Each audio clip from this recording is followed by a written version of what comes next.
नमस्कार। लंबी सड़क यात्रा सोचिए, कोई 400, 500 या 1000 किलोमीटर। इसका अपना ही एक अलग मजा है ना? हाँ बिल्कुल। पर क्या सफर शुरू करने से ठीक पहले, मतलब बिल्कुल निकलने से पहले, गाड़ी पर सिर्फ 5 मिनट देना जरूरी है या फायदेमंद है? हमारे पास ना एक लेख के कुछ जरूरी हिस्से हैं लंबी यात्रा से पहले कार चेकलिस्ट पर। तो आज हम इसी पर थोड़ी गहराई से बात करेंगे। अच्छा। समझने की कोशिश करेंगे कि ये 5 मिनट का प्री ड्राइव चेकअप आखिर क्यों इतना जरूरी है और इसमें क्या-क्या देखना चाहिए ताकि सफर सुरक्षित रहे, आरामदायक रहे। हाँ, ये बहुत जरूरी बात है। तो चलिए शुरू करते हैं। देखिए, ये 5 मिनट सुनने में तो शायद बहुत कम लगे, पर इनका जो असर है वो बहुत बड़ा है। अच्छा। हाँ, लेख भी यही कहता है कि ये छोटी सी जांच है ना, इससे गाड़ी के रास्ते में मान लीजिए बंद पड़ जाने का जो खतरा है वो काफी कम हो जाता है। हाँ, ये तो है। और सोचिए, अगर परिवार साथ हो तो फिर उनकी सुरक्षा तो सबसे पहले आती है।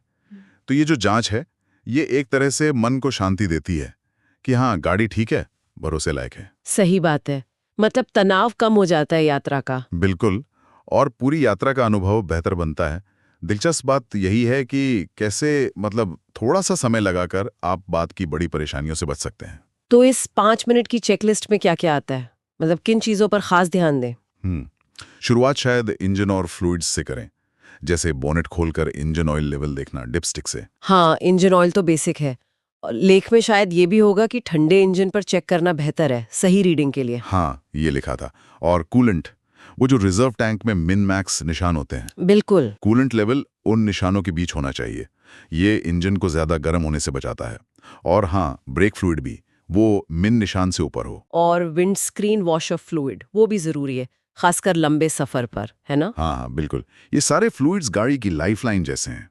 इंजन ऑयल लुब्रिकेशन के लिए, कूलेंट टेम्परेचर के लिए, ब्रेक फ्लूइड ब्रेकिंग के लिए। और अगर ब्रेक फ्लूइड बार बार कम हो रहा हो तो ये सिर्फ टॉपअप की बात नहीं, ये लीक का इशारा हो सकता है। उसे नजरअंदाज करना खतरनाक है। सही का। अच्छा, अगला पॉइंट है फ्यूल और बैटरी। लेख कहता है कम से कम आधा टैंक फ्यूल रखो। क्यों? सिर्फ इसलिए कि पंप मिलेगा या नहीं? वो तो है ही, पर एक और बात है। अनजान रास्तों पर फ्यूल की क्वालिटी कैसी मिलेगी ये भी नहीं पता होता। तो बेहतर है कि आपके पास पर्याप्त फ्यूल हो। ये भी सोचने वाली बात है। और बैटरी, टर्मिनल्स पर वो सफेद या हरा पाउडर जैसा जम जाता है कभी-कभी। हाँ, जंग। वो देखना चाहिए कि टर्मिनल साफ हैं, कनेक्शंस टाइट हैं। क्योंकि अगर वो ढीले होंगे या जंग लगी होगी तो स्टार्ट होने में दिक्कत आ सकती है। और चाबी घुमाने पर बैटरी की लाइट? हाँ, वो डैशबोर्ड पर जलकर तुरंत बुझ जानी चाहिए। अगर जलती रह जाए तो मतलब बैटरी या चार्जिंग सिस्टम में कोई प्रॉब्लम हो सकती है। ओके। अब आते हैं टायरों पर। ये तो बहुत ही जरूरी चीज है। हाँ, ये तो सबसे जरूरी चीजों में से एक है। सिर्फ हवा का प्रेशर चेक करना काफी नहीं है, है ना? लेख में एक बात पे जोर था, स्पेयर व्हील मतलब स्टेपनी। हाँ, स्टेपनी को अक्सर लोग भूल जाते हैं। उसमें भी सही हवा होनी चाहिए, बिल्कुल बाकी टायरों की तरह। और सिर्फ प्रेशर नहीं, टायरों को ध्यान से देखना भी जरूरी है।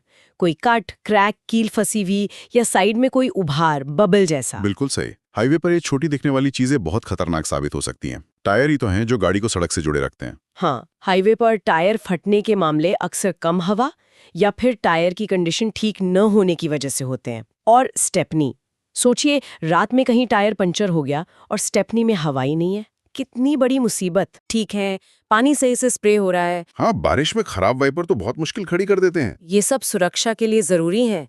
लाइट्स दूसरों को बताती हैं कि आप कहाँ हैं, क्या करने वाले हैं। वाइपर आपकी विजिबिलिटी ठीक रखते हैं। और फिर सुरक्षा उपकरण और दस्तावेज, jack, wheel spanner, torch, first aid kit. हाँ, और हो सके तो एक छोटा फायर एक्सटिंग्विशर भी। ये सब इमरजेंसी में बहुत काम आते हैं। और कागजात जैसे आरसी, लाइसेंस, बीमा, पीयूसी। हाँ बिल्कुल, सब वैलिड होने चाहिए।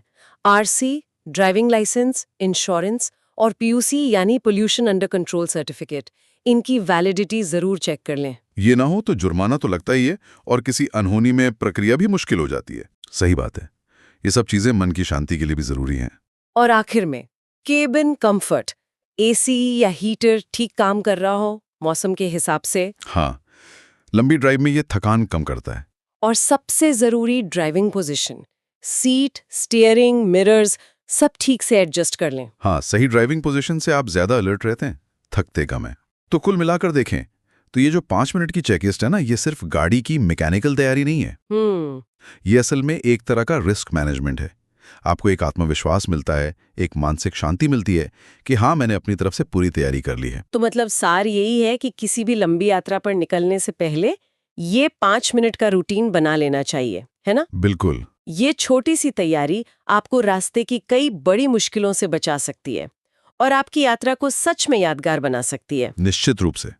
कम जोखिम, बेहतर सुरक्षा और तनाव मुक्त सफर, यही इस चेकअप का फायदा है। अब श्रोताओं के लिए एक सवाल छोड़ते हैं। इस चेकलिस्ट के अलावा क्या लंबी यात्रा के लिए मानसिक रूप से तैयार होना भी उतना ही जरूरी है जितना गाड़ी की तैयारी? और अगर हाँ, तो क्यों? इस पर सोचिएगा जरूर। हाँ, ये एक दिलचस्प सवाल है। इस पर सोचना चाहिए।